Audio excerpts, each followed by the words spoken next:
Shalom Bapak Ibu sekalian, kita akan bersama membaca dan merenungkan firman-Nya. Namun sebelumnya mari kita berdoa. Bapa yang Maha Kasih, kami kembali memohon anugerah-Mu, hikmat, kekuatan, dan kesungguhan untuk membaca dan merenungkan firman-Mu. Terima kasih, kami mohon anugerah-Mu di dalam nama Tuhan Yesus. Amin. Bapak Ibu sekalian, perenungan firman Tuhan pada saat ini dasarnya saya ambil dari kitab Mazmur nomor 71.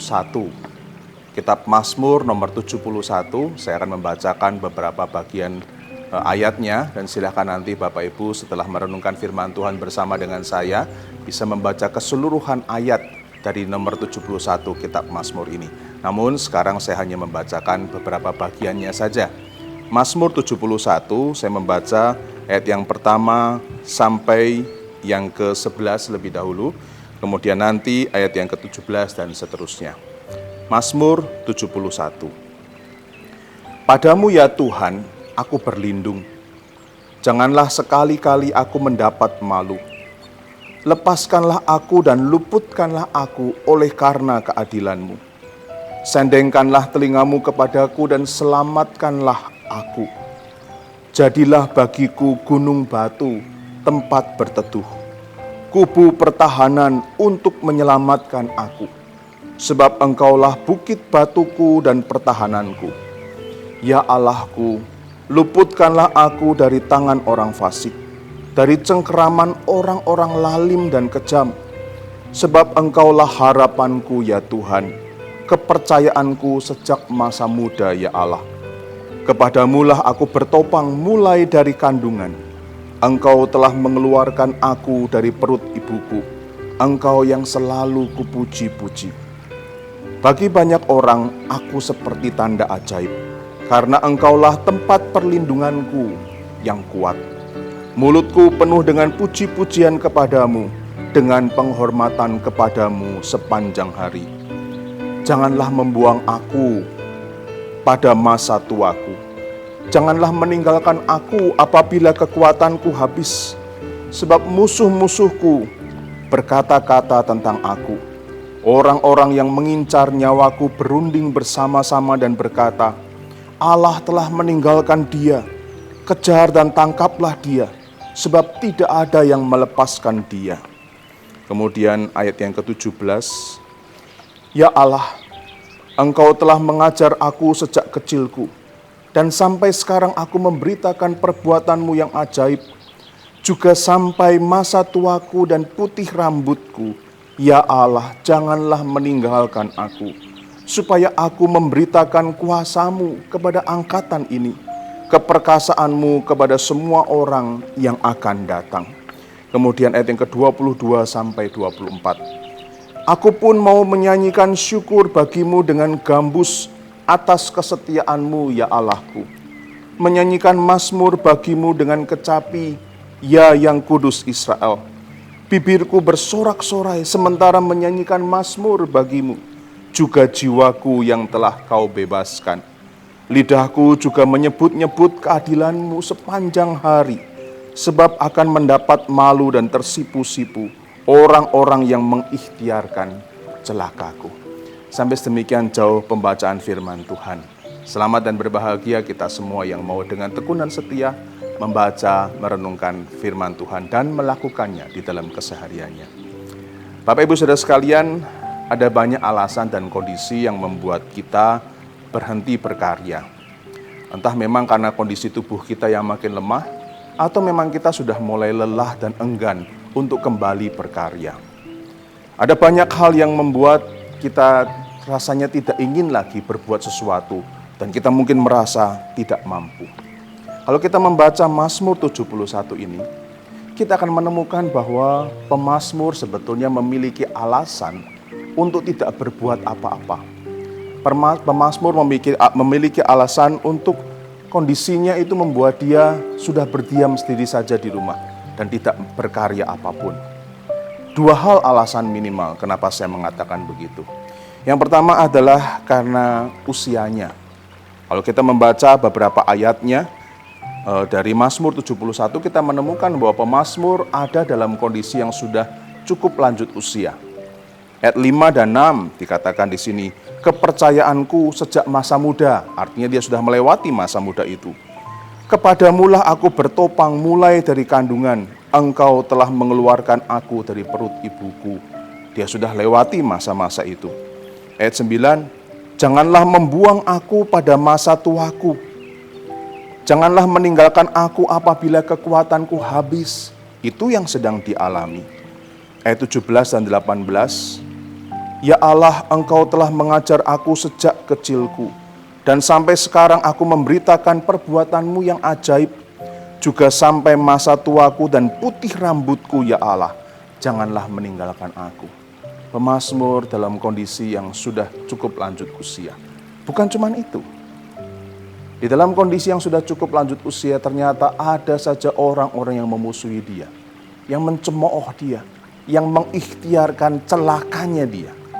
Kita bisa membaca pada beberapa ayatnya, misalnya ayat yang keempat, ya Allahku, luputkanlah aku dari tangan orang fasik, dari cengkeraman orang-orang lalim dan kejam. Dia dikelilingi oleh orang-orang yang lalim, kejam, dan fasik.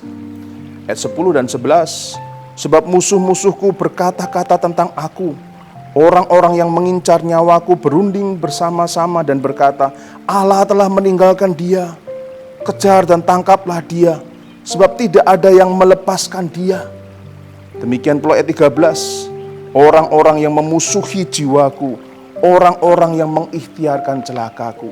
Artinya saudara sekalian, pemazmur menghadapi faktor internal dirinya sendiri yang sudah lanjut usia.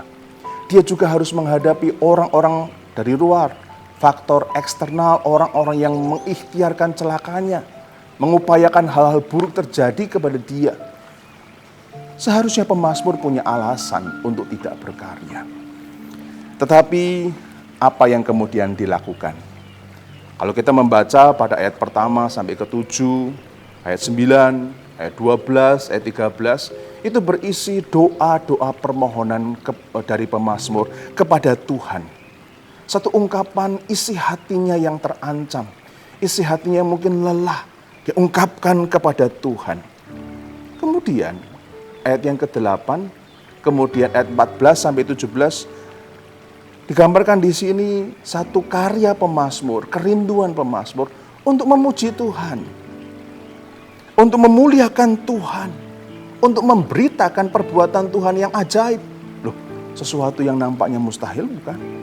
Sudah lanjut usia, kekuatannya terbatas, orang-orang memusuhi dia, tapi dia tetap punya niat, punya kerinduan untuk memuji, memuliakan Tuhan, dan juga menceritakan perbuatan-perbuatan Tuhan yang dahsyat. Bahkan ayat 18 itu merupakan satu doa sekaligus komitmen dan tekad pemazmur. Juga sampai masa tuaku dan putih rambutku, ya Allah, janganlah meninggalkan aku, supaya aku memberitakan kuasa-Mu kepada angkatan ini, keperkasaanmu kepada semua orang yang akan datang. Artinya, saudara sekalian dan Bapak Ibu sekalian, pemazmur tidak membiarkan adanya alasan bagi dia untuk berhenti memuji dan memuliakan Tuhan. Sekalipun sebetulnya dia punya alasan untuk tidak berkarya memuji Tuhan, tapi dia tidak membiarkan alasan itu membuat dia berhenti memuliakan Tuhan. Dia tetap memuliakan Tuhan sekalipun orang-orang mencemooh dia. Nah, saudara sekalian, kondisi seperti itu merupakan kondisi yang luar biasa. Karena artinya dia mampu mengalahkan halangan-halangan untuk memuliakan Tuhan. Nah, kalau kita membaca dan mengenal dari beberapa tokoh umat Tuhan, mereka punya keterbatasan dan pasti mereka punya alasan untuk menggerutu dan berkeluh kesah kepada Tuhan. Protes kepada Tuhan mengenai kondisi mereka. Tapi ternyata mereka tidak melakukannya. Justru kondisi yang terbatas tidak menghalangi mereka untuk memuliakan Tuhan. Misalnya, seorang yang bernama Tony Melendez, seorang yang tidak punya tangan, tidak punya kedua tangan, tapi kemudian dia bersaksi memuliakan nama Tuhan, menyanyi memuji Tuhan sambil bermain gitar. Dia bermain gitar dengan kedua kakinya, Bapak Ibu Saudara sekalian. Dan dia selalu mengungkapkan Tuhan itu baik. Dan dia berkeliling dari gereja ke gereja, dari negara satu ke negara lain, untuk menceritakan perbuatan Tuhan persis seperti pemazmur, Mazmur 71. Atau Seorang lagi yang bernama Nick Vujicic. Dia tidak punya dua tangan, tidak ada. Dia tidak memiliki dua kaki. Tetapi apa yang dia lakukan? Dia termasuk saat ini menjadi motivator terkenal di seluruh dunia. Dia berbicara kepada orang-orang, dia ada di atas meja karena tidak punya kaki dan tidak punya tangan. Dia menceritakan betapa baiknya Tuhan. Dia menginspirasi anak-anak orang-orang yang lengkap tubuhnya, yang jauh lebih muda daripada dia. Dia punya alasan menggerutu kepada Tuhan, tetapi dia tetap menceritakan perbuatan Tuhan yang luar biasa. Seorang wanita bernama Joni Eareckson Tada, seorang yang atlet, olahragawan. Satu kali dia berenang, kemudian tulang belakangnya itu terkena batu karang. Kemudian dia lumpuh dari leher sampai ke kakinya. Apa yang dia lakukan? Dia hanya bisa menggerakkan sedikit kepalanya, dia bisa berbicara. Keputusasaan melanda dia. Tapi kemudian dia tidak menjadikan kondisinya sebagai alasan untuk berdiam diri. Dia berkarya. Dia membuat buku, dia mengarang banyak lagu, dia melukis dengan mulutnya. Dia menggigit kuas dan dia melukis dengan itu. Tetap berkarya sekalipun ada alasan untuk tidak melakukannya. Ada seorang yang bertumbuh rohaninya justru di Tiongkok. Yang dia mengalami keterbatasan yang banyak sekali untuk mengenal Tuhan dan beribadah kepada Tuhan. Ditambah lagi dia punya penyakit, matanya sangat sensitif dengan cahaya. Dia adalah Christiana Sai. Dia dikenal sekarang sebagai Ratu Kamar Gelap. Dia tidak bisa keluar dari kamarnya karena matanya sensitif. Orang-orang datang untuk menghibur dia. Tapi tiap kali orang datang menghibur dia masuk ke kamarnya yang sangat gelap dan tidak ada lampu itu. Keluar dari ruangan itu, mereka tersenyum dan mereka mengatakan, aku dihibur justru oleh orang yang sangat menderita dan lebih menderita daripada aku. Bapak Ibu, kita mungkin sudah terus makin lanjut usia. Kekuatan kita mungkin makin melemah. Tetapi kiranya lanjut usia tidak membuat kita berhenti berkarya. Jangan jadikan itu sebagai alasan, argumen untuk tidak berkarya bagi Tuhan. Lihat pemazmur, Mazmur 71. Lihat tokoh-tokoh yang saya sebutkan tadi, Tony Melendez, Nick Vujicic, Joni Eareckson Tada, Christiana Sai. Mereka terus berkarya dan menceritakan perbuatan Tuhan yang besar, sekalipun ada alasan untuk tidak melakukannya. Lanjut usia, mari lanjut berkarya dan tidak berhenti berkarya. Kiranya Tuhan memberikan kekuatan kepada kita. Mari kita berdoa. Bapa yang Maha Kasih, tolonglah supaya kami makin lanjut usia, kami makin lanjut berkarya. Lewat doa-doa di dalam pikiran dan hati kami, dengan kata-kata kami, lewat kasih, lewat mata kami dan tangan kami kepada orang-orang sekitar kami. Dari apa yang kami miliki yang bisa kami bagikan, kiranya itu menjadi berkat. Itulah karya kami, menceritakan perbuatan Tuhan, apapun yang sedang kami alami. Dalam nama Tuhan Yesus kami berdoa. Amin. Tuhan memberkati kita sekalian.